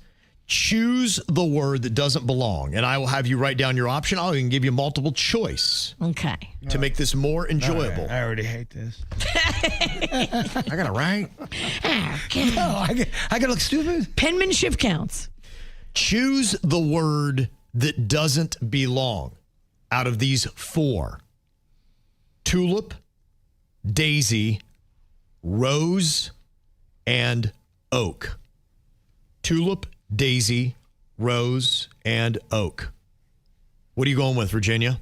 Obviously, oak. What did you go with, Bird? Obviously, oak. Yeah, you're right. Okay. All right. All right. Now, We're brilliant. Now I've got a lot of confidence, and give me that algebra test. Hold on. Let me call Mensa real quick. Mensa pause. I'm in Mensa pause. That's a good one. Okay, what do you think about this one? Hand is to glove as foot is to, is it A, shoe, B, sock, C, toe, or D, boot? What do you think is the correct answer here from the IQ test? Hand is to glove as foot is to, is it shoe, sock, toe, or boot? Bird? What do you think the correct answer is? I would say sock would be the same answer because they're both a covering of an appendage, no? Virginia, what do you think? 100% sock. 100% sock, yeah. You guys are working your way to Mensa. Oh, my gosh. Can you do me a favor? Can you, for the next couple questions, call me Dr. Bird? I would guess your guys' IQ is probably around the 120 to 140 mark based on how you just aced the IQ quiz I gave you a second ago. Very impressive. Thank you. Very impressive. Mensa is on line 3. They'd like you guys to come to the meeting tonight. We're available. Well, Okay. you know what? We'll get back to them, actually. You're going to get back to them? Okay, you're not going to jump right at it? We might be at happy hour. What time is this meeting? Yeah, it's right at happy hour, actually. Yeah, That's not a good time for me. Oh, okay. All right. We're not signing with Mensa. The only reason I'm not in Mensa because you guys meet during happy hour. It's 2-for-1 cocktails, guys. You either do your meeting before or after happy hour, not during. Everybody knows that. That's the math we understand. 2 for 1. Amen. There you go. There you go. All right. So the last quiz I gave you here was to make an anagram. This is one you might see on the IQ test. The letters are L-I-S-T-E-N. Listen is the word. It will make another English word if you rearrange those letters. Virginia, what is the other English word you got for the anagram? Silent. Jbird, what did you get? I got list, I got 10, I got is, and I got net. Okay, one of you is correct. The right answer is silent. Virginia, congratulations. Man, it is rough. It's okay, love. We always have happy hour. That's right. There you go. Virginia ain't going anyway. I can spell happy hour. Does size matter? I guess to this person, it really does. She's a model. Her name is Haley Khalil, and she was married to an NFL lineman named Matt Khalil. But apparently, she left him for a couple reasons. One, she felt a little emotionally disconnected in the marriage. But what she said about his manhood is what is getting all the headlines here today. Was this was that the biggest factor? Yeah, the biggest factor, yes. Oh my God. Mm-hmm. Yeah, love him, but he's my homie, you know? Mm-hmm. Apparently, he was a little too well endowed. She had talked about him. What a great rumor for this guy to have out there about him now. She had said he was like 2 Coke cans on top of each other, maybe even a third. Yeah, not everyone everyone's different depending on what you like and what you're into. But this guy is very happy that she's out there saying this kind of stuff about him. He's like, this is great. Yeah, that's the question, if he is or not. Here's a little bit more of the clip. But no chance, no shot. No, because it was Like, Yeah? like he's like 0.01% of the population. Oh, Yeah. Okay. I just found the right one. I'm like, yeah, let's go. Yeah. man. Yeah. You tried though? Oh yeah, of course. Like, of course. We tried impossible? everything. Impossible. Huh. Like unless you're gonna be in tears. Wow. She just said that it was impossible to have relations with him because of that. I've heard many people say that some people some people feel like a nut, some people don't. Almond Joy is great. Mm-hmm. Yeah, now he has not publicly responded, but of course people are latching onto this. And the question is that a positive for him or not? Now, they always say size matters and it seems like the bigger the better, but I think you get to a point where it's like, all right, this is unworkable. Like, what am I going to do with this? There's a lot of people who have gone on record saying that's a true thing. I mean, I'm not sure how much we can say at 9:23 a.m. This might be more of a podcast conversation, but some people are more. How can I say this scientifically? Some people are more internal and some people are more external. And depending on what you are and what you kind of get off on, it's going to really depend on what you're into. Mm-hmm. Yeah. I mean, she's just talking about it wasn't even workable is what she was saying. Well, you also got to learn how to use a big yacht. You just can't go into a storm and, navigate it like a rowboat. My thought on this is, if you're smaller, maybe you can work that better than if you're bigger. Because, again, if you can't even pull the car in the garage, you can't do anything with that. It truly is a Big Mac truck. Absolutely. That's what you're trying to. I mean, honestly, if you look at the comparison, that is a great way to say it. You're going to try to park a 16-wheeler in your 2-car garage. It just ain't going to work. There's also things, too, where, preheating the oven and warming up stuff can help out in a great way. And just because you're the tallest player on the field doesn't mean you're going to always hit a home run. Yeah, that's why to me, I would think it would be better to be smaller because at least you can get the car in the garage and then maybe you can do something fun while you're in the garage. But if you can't even get the car in the garage, then what are we talking about? There's no point of even having that because it's not workable. Yeah, congratulations, I guess. You could go make an adult movie, but I don't even know if it'd fit in anybody's garage. So I asked the question, ladies, what would you rather have? Something that's too small or too big? And apparently size does matter, and they favor too big, 54%, just a slight majority. You got to have a second. You have to have a third option in there. What's that? Something that's in the middle that can be a workhorse. Well, I think that would be the ultimate choice. I think that would win. If you have something that's normal, then that would possibly be the top choice, right? Yeah. Because if you're talking about 2 Coke cans stacked on top of each other and you can't even work it. Not workable. Not workable. Frustrating. Yeah.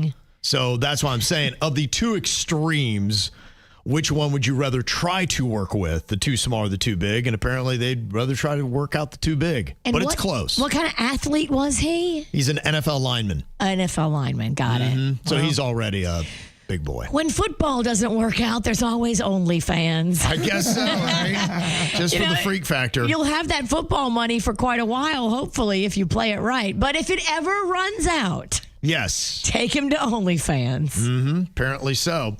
And if you have not left the house yet and you're there with your partner, it might be good to actually explore each other in the bedroom because it will make you better at work. That's what they're saying now. They say if you get it on before work, you'll have higher rates of productivity, task completion, focus, motivation, and job satisfaction. I would love to hear you try to make it happen with the Queen before you came into work. Oh, man. Yeah. Yeah, that would not go well. I want to hear it. Yeah. That's why I want to hear it. Okay. All right. What are you doing? Get off me. Trying to sleep. I don't wake you up. I don't think she cares what size is going on over there. Yeah. She is going to be pissed. I can make that any size. Yeah. She'd be like, nah, I ain't going to work. Well, good luck if you're heading to one of South Florida's many airports here this morning. I don't envy you. I can't even imagine what it would take for me to attempt to get on a plane and fly today. The FAA, if you've not heard, is cutting U.S. air traffic by 10% nationwide. This insane government shutdown is dragging into its second month. They're setting records on that. And this move is going to affect 40 major cities where air traffic controllers are now working without pay under emergency staffing rules. They say delays and cancellations are already piling up with ripple effects expected through the holidays. So it's going to affect your holiday travel. So if you don't have to go somewhere, maybe you don't. I know my family, we've already nixed it. We said we're staying in South Florida, no big trips. And we usually road tripped anyway, but we don't even take the chances because I don't even know what's going on. I just flew out on Monday, and I'll tell you, PBI is fantastic because their wait times have always been less than every other airport. It was 9 minutes. They are a sponsor, but that's also the truth. Okay. Like, I'm not going to come in here and tell you a story. I videoed myself and before and after 9 minutes. New Orleans, an hour and 45 minutes to go through TSA. I almost missed my flight. Yeah, I'd seen one of the major airports in a major city, and they said that the waits were at least a minimum of 3 hours to get through. So, you know, they told you to show up 2 hours before. Now they're saying if you're in a bigger city, you need 3 hours to be safe, maybe 4. I mean, it's a whole day. Like, you could be taking an hour-long flight, and it's going to take you all day to get there. Because they had, at least in New Orleans, there's like 20 different lanes for you to go through for the TSA screening with the machine and the conveyor belt where you put your stuff. 20 lanes are there, but only 2 of them were open. Yeah. Because they didn't have enough employees to man 20 lanes. So they had all these people that are supposed to be in 20 lanes now in 2. There was a longer line on Wednesday when I flew, a longer line than the day after Jazz Fest. Well, let me ask you this. I'm supposed to go to Oregon in December. Should I rethink this? I don't know, dude. I would definitely keep an eye on it because they say airlines are rerouting flights. They're trimming schedules, and they're telling travelers, get ready for the longer lines, fewer available routes, and make sure that your flight has not been canceled. But they're going to fix this by December, right? I don't know. No, I wouldn't guarantee that.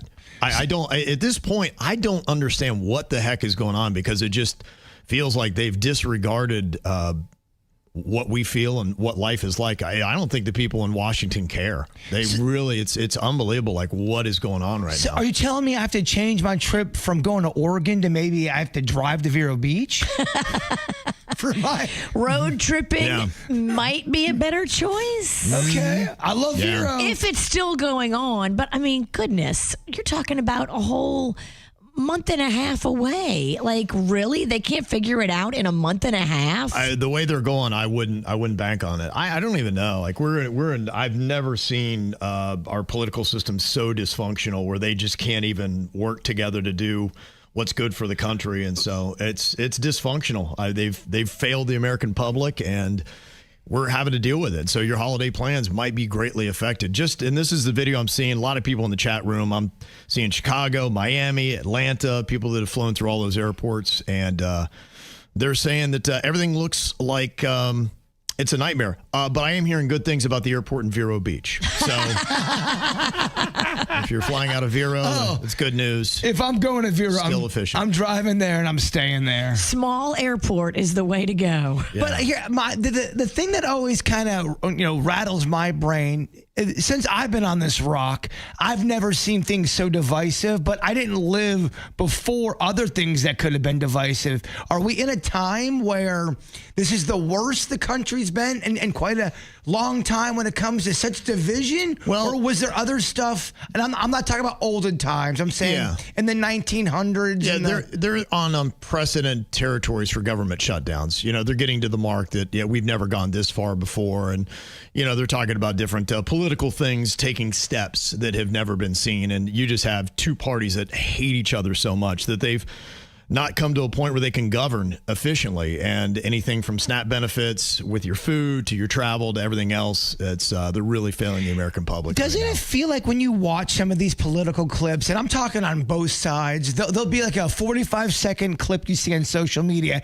and it's always someone yelling, and they can big performance, and it's like wrestling, and then The Rock comes in. The problem is they've lost the plot. They're in this acting game about trying to win politically, and they're losing for the American public. And that's ultimately what it's coming down to. And so most of us don't pay attention to their theater until it affects us. And now it's greatly affecting a lot of Americans. And so I would just tell you guys, get your act together. Well, even when me and Virginia fight on the air, we kind of take a break and let the one person say something, and then I say something. It just seems like they're talking over each other. It's honestly, it's to the point. I think that it's broken. And if anything good might come out of this, we might realize that our American political system is broken, and we need to put both of these parties on the bench and rethink it. Because, look, a majority of Americans are somewhere in the middle, and we just want to be able to afford eggs, and we want to go see our grandma. And that's basically about it. It's pretty simple for most of us. You're right. If I have eggs and visits with my grandma, I'm good. Yeah. Keep in mind, too, we live in that social media kind of culture now, and it's all about it's either this or that. There's nothing in the middle. There's no nuance. And fights and divisiveness. Yeah, it's either A or B, and both of them are going to get the clicks, the shares, the comments, the money. Yes. By the way, divisiveness, you make money on that. You're right. And it's sad. Well, like I said, it's I don't know how we as the American public kind of come together and be like, look, we're one nation. You guys are two parties. And it almost feels like an adversarial thing where somehow we're going to have to get together and get our politicians in line and say, you guys are supposed to be taking care of us, and you're clearly not doing it. You're worrying about taking care of each other and getting your political wins that we don't care about, because when you're trying to win, the American public is losing. Is anybody going to be playing that Mega Millions? I see the jackpot continues to go up. Yeah, I think this is going to be the week we play together, and let's win this thing. All right, give me some more numbers that won't hit real quick. I see it is doing a backspin on Rawson's shoulder, 31. Okay. All right. That means play 30 and 32. Okay, both of those. Just pick the two numbers on either side of Jbird's picks. You're going to be so broken one day when I really do pick the numbers. I do pick the ones you say. You should. But then I also pick the ones around them. And you should do that as well. Hedge your bets. I was kind of surprised. The Mega Millions ticket that I bought seemed way more expensive than the normal lottery. Is that a thing, or did I just get duped at the register? So, I mean, there's so many games. What is the regular lottery compared to the Mega Millions? Regular lottery, I think, is $2 per, pick. So you can pick all the numbers and the Powerball, and it's $2. Now, you can add on to that, but for some reason, when I bought the Mega Millions, it added on automatically, and the girl was like, that's $25. And I was like, what? The other thing I find enticing, but I'd like to know, how much do you really win? What are the percentages of you taking home some kind of cash? You see those scratch-offs where they're $20? Yeah. Now, if you bought 100 of those, are you not guaranteed, but are your chances of winning at least your money back? You're going to win. I mean, if you bought 20 of the $20 tickets, you are definitely going to win something. Because that would suck so bad. You buy all that and get nothing. I've heard your chance of winning goes up about 5 to 6%. Your chance of bankruptcy goes up about 85%. So, you hedge your bets, which side you want to live on. Mega Millions, they say, nearly $850 million now for the jackpot. Dang. And we are in the game's longest streak ever without a winner. Nobody matched all 6 numbers Tuesday night in the drawing. They're now at 30 consecutive drawings without a winner. The next chance to get your ticket into play is going to be tomorrow night. The cash option buyout's $395 million before taxes. Yeah, those taxes are going to be a punch in the crotch.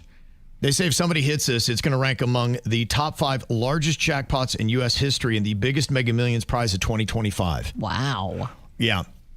One day when I have ample time, which will probably be, close to my death, I'm going to sit down and graph this out because I've got this sneaking suspicion. If anybody wants to take on a little project for me, tell me when these massive, close to $1 billion jackpots hit.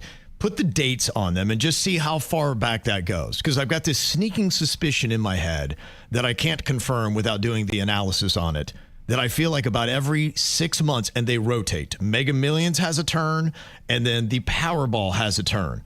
And it just seems like these huge jackpots, and it's great marketing. We get to talking about it again. More people play. They get back into the groove. And then, when the jackpots are only 23 million, 100 million, whatever, people are like, oh, okay. But it's not anything that draws you out of your normal procedures and routines to go buy a ticket. If you won, we're talking a good amount of millions with the lottery, and you had enough security, would you quit this job, or Yes. would you still want to do it? But do it in yes. But do it in well, if you have money, you could have resources. You could do it in a way that would make it fun. That's what I'm saying. Not stressful. Yeah. I think that would be cool because you can really do it on your terms that way. I would try it for a while, hiring a full staff. Yeah, we're in a rowboat of 4 right now. If you had all the Titanic of 4, the money and the resources to where you could come in and have all of the work you didn't have to do. Yeah, if all I had to do is goof around, didn't have to do any real work. Yeah, I might try that for a while. Might. Yeah. I'm not positive still because I have other things I want to do in life. I got a lot of traveling I got to do. I ain't getting any younger. Let's take this thing on the road. Yeah, that would be the fun part of it. Like you could actually take this anywhere, with technology today. You can do a show from any place in the world, and people do. We could go KVJ Montana, KVJ Botswana. Yeah. KVJ, wherever you want to go, baby. Okay. They got the internet there to do it? Well, look, we have enough capital to make sure we've got a hotspot found. You call up Elon Musk and get that Starlink going? We don't have to worry about setting up the hotspot. We hire a guy. Exactly. And he sets up the hotspot. And then you just show up stress-free. So you're talking about winning a huge jackpot and then finding a way to work more. I love our job. He's scared of losing his little friend group. If you win the Mega I'll still be Millions. your friend. I mean, it's not like I'm all of a sudden going to not talk to anybody. Well, I love our job. I don't want this to end just because of capital. Just tell him we'll keep working. Okay, all right. Because you're right. I ain't even playing the lottery. $1 and a dream ain't hitting me. $1. Inflation, Kev. Yeah. I do find it very interesting to see where we are going when it comes to viewership. And they're looking at Gen Z because obviously this is a generation coming up and they look at their media habits. And it's radically different right now. If you look at the boomers versus the Gen Z, the boomers are the ones that are keeping the legacy media alive right now. Some of the big networks and some of those other platforms, whereas everything else is kind of going to digital. But it's also changing how you make the content as well. And they say one thing that Gen Z is fueling right now is short form micro dramas. They say that live almost entirely on YouTube Shorts and TikTok. And I kind of wondered this because I saw my wife doing this. Now, she's up there with me, the Gen Xers, but she loves it. She is just on there, and they're these mini soap operas. And she got all into it. And the crazy thing about it, I'm like, I don't know how you can even watch this because you'll see one poorly acted scene that ends in a cliffhanger. And then you'll maybe get another one. And then by the time you get to the next one, then you have to purchase. Oh. And I saw one, it was like $25. I'm like, $25? This is terrible. It's not even well done. And somehow she's drawn in, sucked into it, has been watching it. They say a lot of these mini soap operas are anywhere from 1 to 3 minutes long. Does she pay the $25 to get the conclusion? Nope. Good. She just moves on to another story. But I'm like, you never get any conclusions in anything you watch. I'm like, why are you watching? That's weird. That's what she does. I don't know. Yeah, it's kind of crazy to me. But they say it's a mix of cliffhangers, breakups, revenge arcs. It's all snack-sized episodes. Anymore, people can't even handle the regular dramas that we're seeing. They're like going, 20 minutes? Who has 20 minutes? There's so much in the world. I can't give you 20 minutes to watch one of these shows. I need it done in 3. But is that everybody, though? I'm saying this is Gen Z, and they're finding it, and they say what's happening now is a lot of the content is being driven to target this market because as the boomers and the Gen Xers get older and, don't carry as much clout or just are dead, then this is going to be your next market. And so they're trying to find the next big thing. And they say that a lot of producers now are running into this lane looking for these short, snackable shows. They say everything's got to be raw, fast-paced, emotionally charged. I know one of the clips I saw my wife was watching, it starts with a face slap. Whoosh, and you're like, what's going on? Oh, and, my then gosh. and then it takes you right in, and it goes for another 90 seconds, and then it's done. Weird. Yeah. They say that YouTube is funding serialized creators, and TikTok has launched branded story seasons. And so they're starting to invest more heavily into these micro dramas, and they believe this is going to be the future. Until it's not the future. And then they go back to long form because what's old is new again. I mean, how many changes are we going to... I remember, keep it short on the radio. No, make it long form. Keep it long form. No, keep it short. Everything changes. They say right now, Gen Z viewers say they prefer YouTube for slightly longer, story-driven content with higher production value, while TikTok is their go-to for raw, fast-paced, emotionally charged episodes they can swipe through endlessly. Terrible editing. Yeah, it's really odd. Like I said, my daughter's always like, Dad, you edit like a boomer.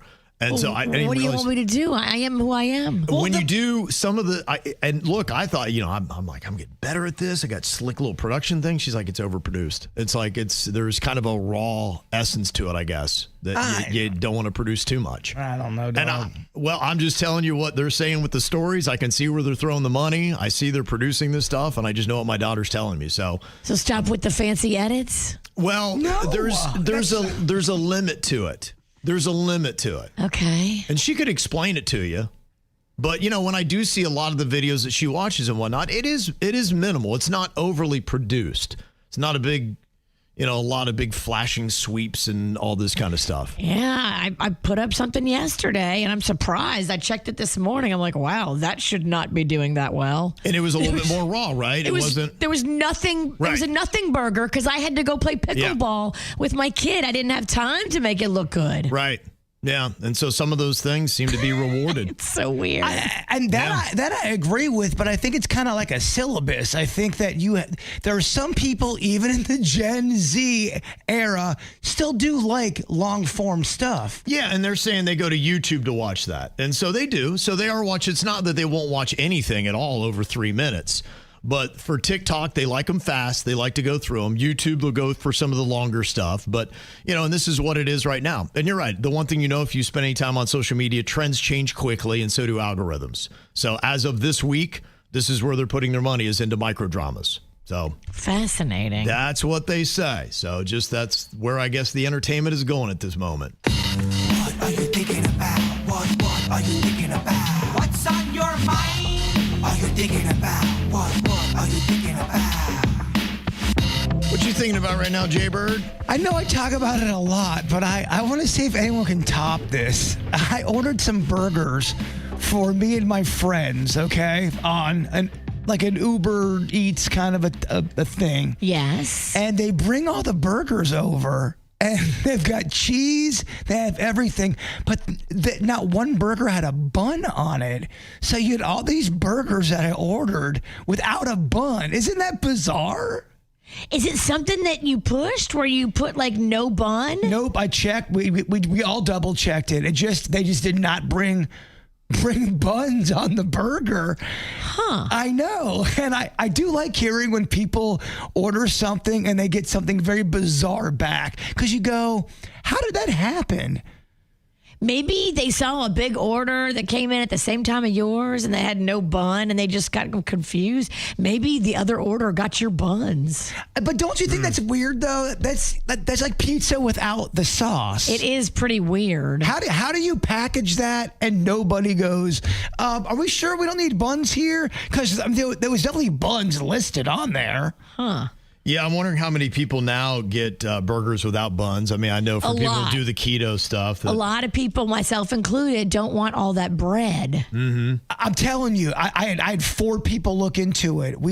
There was no modifications of no buns. It just showed up with no buns, Huns. Did you call the restaurant and say, what happened? So I did the thing through the app, and here's the thing that's annoying. It was X amount of money, but then they only give you a quarter or a half of the discount back. So now because they figured, okay, here's a little bun money. Now shut up. Exactly. Yeah, you got your cheese. You got the meat. You got the cheese. You're 75% there, so we'll just give you like 25% back. But meanwhile, it kind of ruined the meal for a lot of people, and that's not what you ordered. So to me, I think the best practice would be a full refund. Most people, if they ordered a cheeseburger, want a bun. But think about that. How many steps had to happen? Yeah, that is weird. I bet you it got switched with somebody else's order and they got your buns. But we've gotten stories where people have ordered a pizza and it comes up with, no cheese. It's just a pie with That's weird. All of that's weird. Yeah. You go, are they doing it on purpose, or is it just they're in the weeds, baby, and they just misread the order? It happens. I just like hearing people's woes of the oddest things that happen. What you got in your mind today, Virginia? Well, getting all geared up. This weekend is the Feast of Little Italy in Abacoa. It's free for families. It's free for everybody. So come on by Friday, Saturday, Sunday. I'm going to be out there all 3 days. And everybody is encouraged to bring a new unwrapped toy because we are kicking off the Little Smiles Holiday Toy Drive. And we will be collecting all weekend long at the Feast of Little Italy. I saw them on TV this morning. They were on with Tim Allen squishing grapes with their feet, doing that grape stomping. Right. Yeah. Nobody fell, though, like in that famous video where that girl falls on her neck. Yeah, right. Nobody fell, thank goodness. So. My favorite part of that event is when you kind of go later in the day and the MC, i.e. Virginia's, had a few drinks. She likes to get in a bottle or two of Prosecco. I love it when Virginia gets weird on a microphone publicly. How's eating sausage and peppers? We did a thing in Boca where we had to do a cooking expo, and I didn't know what was really entailed. I thought, because you had told me, all we're going to do is give like a 3-minute speech, and then we're going to bounce out and watch people cook. I'm like, all right. And then all of a sudden you proceeded to take the microphone and then do commentary for 2 hours. I didn't know that we had to live MC a chef's throwdown competition, which those go on for 30 minutes. No one told us that we were live MCing the chef's throwdown. And I decided to make a creative decision to be her British sidekick. Like, on the Food Network where they always have a British person that knows how to cook. And I stayed British the whole time. Because I thought it was going to be 5 minutes long. So I'd be British for 2 hours, and none of it was landing. Oh, that's rough. Everybody was looking at it. Even KVJ Nation's going, dude, man. I drop the Brit. I think I admire you for not giving up, but I kind of don't admire you. I admire you. You stuck with it till the bitter end. I did, man. This man was British. I went 12 rounds and I got beaten the hell out of. It was fun. You know what? If that all else fails, amuse yourself. Exactly. If no one else is laughing, you and I were cackling like a couple of hyenas. That's it in life. That's really all that matters, y'all. It was one of those situations where it was close friends laughing about how weird things were getting and how I couldn't drop the British act. And you know what? We ordered more daiquiris and kept laughing. We really did. There was some heavy pours. Now, that's an interesting thought. A person in the chat with your burger only order, Jbird. Yes. They said typically what will happen sometimes is they will put the hot stuff in one box and the cold buns in another, and they likely just forgot to give you the bun. So especially in transport, that's what they were saying, is that they put them in separate places and then you put them together. Respectfully, I'm going to disagree with that. I order burgers on the reg. They never come separately. They're always in the restaurant that gave them to me, always has them regular. This was a weird anomaly. I wouldn't want it separate because I like the meat juice to soak into the bread. I like the bread to get all warm. But it'll make it soggy, though, wouldn't it? It could, depending upon how long before you get to it. I like it a little tiny bit wet. Okay. I don't want it drenched, but I like it moist. Yeah, dude, I'm telling you, burgers usually come as a burger. You don't have to put it together typically. Yeah, he's right. He's right. Well, do you have a spot a place in your home where you tend to gravitate? I do. I've got maybe 4 that that's where my behind is. In fact, if you want to take me out, I could tell you the 4 places. And if you got 4 bullets, just shoot blindly into one of those locations and you're probably going to hit me. Number 5 would probably be on the toilet, but I'm not there frequently. No one wants to get shot on the toilet. How embarrassing. What a terrible way to go. But, I mean, they find you. There's a Duke in the pot. Yeah. It's a lot. Do you have a spot, Virginia? Yeah, I really do like my bed. I'll just go sit in it and edit videos and just answer emails. I love my side of the bed. Mm-hmm. There's also one spot on the sofa that I really like to lay in. Yep. Mm-hmm. Yeah, I've got the same. I got the place in the bed. I got one spot on the sofa where you typically find me. I have got, where I do my work every single day. And then in the afternoons, I sit at this spot at the table, which is actually my wife's spot. But when she's not there, I take it over, Virginia. It's pristine. So, yeah, they say that the average person has 2 different places at their home where they consider to be their spot. Where, in a sense, you ever had that where somebody'd be like, yeah, you're in my spot. You got to kind of move. Yeah. You got to keep it moving. Well, the person that pays the bills gets to pick the spot. So, yeah, if I walk in and one of the children is in my spot, it's like, you got to go. Okay. I pay the bills around here. Yeah, they say that those people on average have had those spots for at least 4 years. I love it. It is a place that you just find yourself gravitating towards every single time. I'd like to introduce you to Eleanor and Lyle Gittins. That is their name. Gittins. They are the world's oldest married couple at 107 and 108 years old. Aww. They met in college back in 1941. And they tied the knot in 1942 just before Lyle went off to fight in World War II. He made it back together safely, and they've been together ever since. 83 years of marriage. Wow. They asked him, well, what is the secret to your long life and your love affair? They said it's simple. Bourbon. Not far off. She's mute. He said, enjoy a little beer or wine at lunch. Oh, okay. They said to keep learning new things and always treat each other with respect. Oh, that's so important. I like it. How about that, huh? You don't got respect. You don't got nothing. It says everything. It says, relax, have a little fun together, continue to grow with each other in your knowledge, but respect is so key. I love that. You could do that at work, too. Just a little bit of drink, respect people, be cool. That's it. All right, well, soak in their wisdom and also that of Jbird's with his thought for the day. Some doors close because you outgrew the room, not because you failed to stay inside it. Damn, that's true. The KVJ Show on 97.9 WRMF.